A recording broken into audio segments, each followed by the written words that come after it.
थोड़ा-सा ओसीडी के बारे में थोड़ा और रिसर्च की मैंने और एक साथी ने एक नई प्रॉब्लम बताई, नैतिक ओसीडी। तो मैंने पता किया ये मॉरल कह लीजिए moral OCD, obsessive compulsive disorder OCD. इसके बारे में एक वीडियो तो हमने बनाया था अभी 3-4 दिन पहले और उसका नाम रखा था लाख दुखों की एक दवा। और उसमें मैंने बोला था कि भई किसी भी प्रकार का मेंटल डिसऑर्डर है, तो वो मेडिटेशन से ठीक हो सकता है। तो अभी जो मैंने रिसर्च की पहले मैं ये बता देता हूँ ये ओसीडी नैतिक ओसीडी क्या है? तो जो कोई ऐसा व्यवहार या मन में ऐसा विचार जो कि नैतिकता के खिलाफ माना जाता है या कोई धार्मिक मान्यता के खिलाफ माना जाता है। तो उदाहरण के लिए कि आप मंदिर में प्रार्थना कर रहे हैं और वहाँ पूजा हो रही है और आपके मन में कोई गलत विचार आ गया, जो ये देवी की देवता की प्रतिमा है, उसके लिए कोई गलत विचार आ गया जो कि नहीं आना चाहिए। और फिर उसके बाद गिल्ट आती है, अपराध की भावना आती है, डर आता है कि भगवान जी कहीं मुझे दंड न दें इसके लिए और ये बार तब होने लगता है। तो इस प्रकार का तो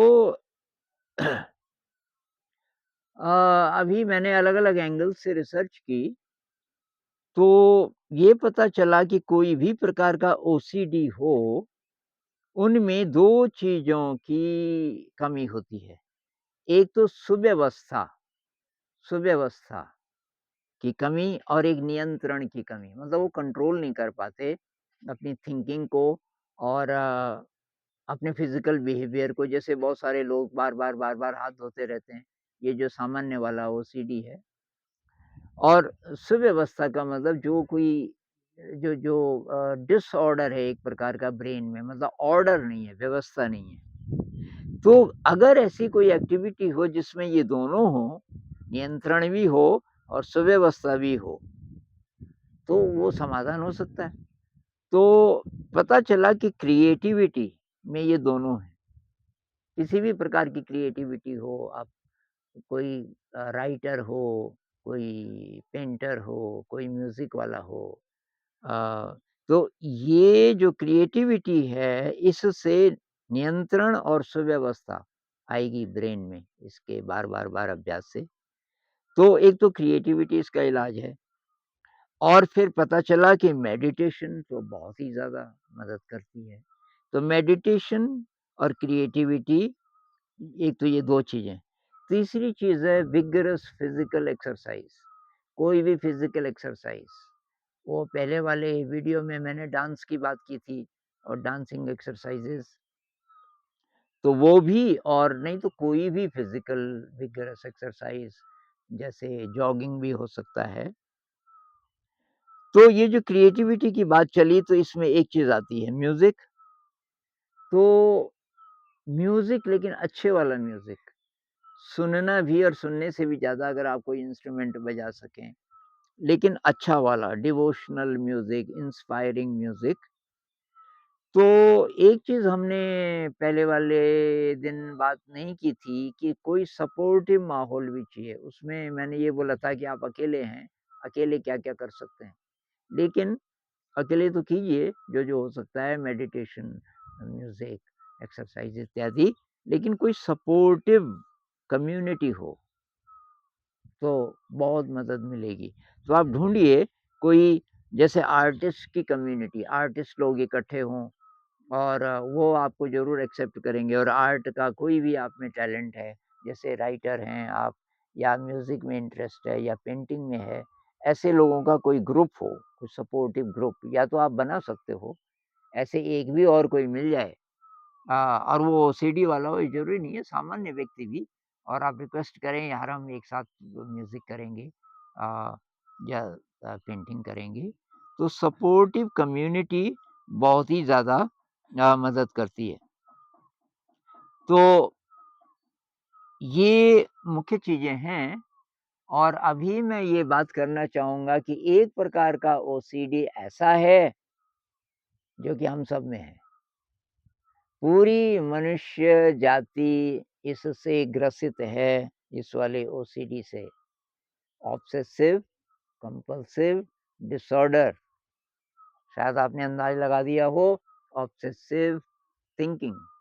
ये जो हम सोचते रहते हैं, सोचते रहते हैं, सोचते रहते हैं, उससे तो सारी प्रॉब्लम होती है ना।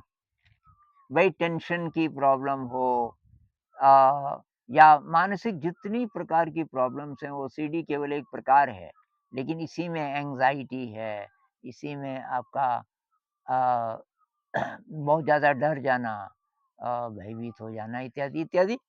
जितने भी प्रकार के मानसिक डिसऑर्डर हैं, उन सब की जड़ है कि हमारा नियंत्रण नहीं है अपने मन पर। तो ये जो हम सोचते ही रहते हैं, सोचते ही रहते हैं, कुछ भी करके चुप नहीं कर पाते इस ब्रेन को, ये ऐसा डिसऑर्डर है जो कि हम सब में है। और यही है रूट। अगर हम इस पर काम कर सकें और बचपन से अपने बच्चों को भी सिखाएँ अभी से, क्योंकि अब तो हमारे ज़माने में मैं जब छोटा था, तो कैसा भी फ़ोन नहीं था जहाँ मैं पैदा हुआ, लेकिन अभी तो स्मार्टफ़ोन है और बच्चे के भी हाथ में बहुत बार दिया रहता है पेरेंट्स ने। तो अभी तो फिर बहुत ज़्यादा ये प्रॉब्लम बढ़ गई। ये बहुत ज़्यादा सोचने की, मन में लगातार, लगातार, लगातार विचार जो चलते रहते हैं। तो इसके लिए क्या करें? और इसमें मेडिटेशन बहुत ज़्यादा मदद करती है। मेडिटेशन के जितने भी प्रकार हो सकते हैं, कुछ वीडियोज़ हमने बनाए मेडिटेशन के, मेरे चैनल में आप देखना, जिसमें वॉकिंग मेडिटेशन भी एक है जो बैठ के नहीं कर सकते। तो और इसी से रिलेटेड है प्राणायाम। प्राणायाम बहुत लोग मेडिटेशन से नहीं कर पाते शुरुआत, क्योंकि इतनी एनर्जी नहीं है अभी। तो प्राणायाम से शुरू कीजिए। तो प्राणायाम, प्राणायाम के बाद मेडिटेशन शुरू कीजिए, क्रिएटिविटी, कुछ भी हो, कोई भी प्रकार का डिसऑर्डर हो, ओसीडी कोई अलग चीज़ नहीं है। और इसमें बहुत ज़्यादा बारीकी में जाने की ज़रूरत नहीं है। अब डॉक्टर लोग तो इसकी छान-बीन करके बताएँगे कि ऐसा है, वैसा है। लेकिन फिर ये भी सच है कि 8 साल हो गए, 10 साल हो गए, दवाई लेते-लेते फ़र्क ही नहीं पड़ रहा। तो क्यों ना हम ये ऐसी चीज़ें ट्राई करें जिसमें हम खुद मालिक हैं, हम अपने हाथ में ले रहे हैं इलाज को। मेडिटेशन के लिए आपको कहीं जाने की ज़रूरत नहीं है, क्रिएटिविटी के लिए कहीं जाने की ज़रूरत नहीं है। हाँ, सपोर्टिव कोई ग्रुप मिले, तो वहाँ तो जाके आपको फ़ायदा होगा। तो ये मैं कुछ चीज़ें शेयर करना चाह रहा था। एक कमेंट में किसी ने मुझे पूछा वो पिछले वाले वीडियो के बाद कि क्या आपको भी कभी ओसीडी था? तो मुझे एक घटना याद आई कि एक बार मैं दिल्ली में था काफ़ी साल पहले, और दिल्ली से मुझे ऋषिकेश जाना था। करीब 6 घंटे का रास्ता था बस का। और दिल्ली में एक मित्र कोई आए और उन्होंने एक कव्वाली सुनाई, और उसकी पहली 2 लाइनें ऐसे मेरे दिमाग में अटकी कि पूरे वो जो 6 घंटे का सफ़र था, ये लाइनें मेरे दिमाग में चलती रही। और ये थी नुसरत फ़तेह अली खान ने गाई हुई, ये आपने सुनी होगी, बहुत ही फ़ेमस कव्वाली है। सांसों की माला पे सिमरूं मैं पी का नाम, अपने मन की मैं जानूं और पी के मन की राम, सांसों की माला पे सिमरूं मैं पी का नाम। तो शुरू-शुरू में तो मुझे अच्छा लगा, ये रिपीट हो रही थी दिमाग में। फिर जब करीब 1 घंटा हो गया, मैंने कहा यार ये क्यों आ रहा है? मैं नहीं ये गाना चाहता, मन ही मन में जो चल रहा है। लेकिन मैं इसको निकाल ही नहीं पाया। ऋषिकेश पहुँचते-पहुँचते तक ये लाइनें लगातार, तो ये ऑब्सेसिव हुआ ना एक तरीके का। था तो अच्छा संगीत है, लेकिन फिर भी हम चाहें तो उसको बंद कर दें, ऐसा होना चाहिए। तो उस समय ऐसा मैं कर नहीं पाता था। तो ये ऑब्सेसिव डिसऑर्डर हम सब में है, ये जो थिंकिंग वाला जो है, कि सोचते रहते हैं, और इसलिए हम रिलेट कर सकते हैं। किसी भी प्रकार का ओसीडी हो, उससे हम रिलेट कर सकते हैं कि भाई मुझे भी ओसीडी है। और जितने ओसीडी वाले लोग हैं, ये मत समझिए कि कोई विशेष डिसऑर्डर है आप में, ये सब में है।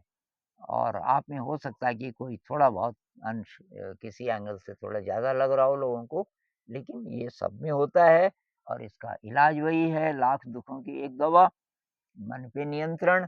और उसके लिए मेडिटेशन बहुत ज़्यादा मदद करेगा। उसके साथ क्रिएटिविटी, विगरस फिज़िकल एक्सरसाइज़ और कोई सपोर्टिव कम्युनिटी मिले, पर इंतज़ार मत कीजिए कम्युनिटी का। आप अपने स्तर से काम शुरू कर दीजिए और कम्युनिटी हो सकता है कि आप खुद ही बना दें किसी दिन।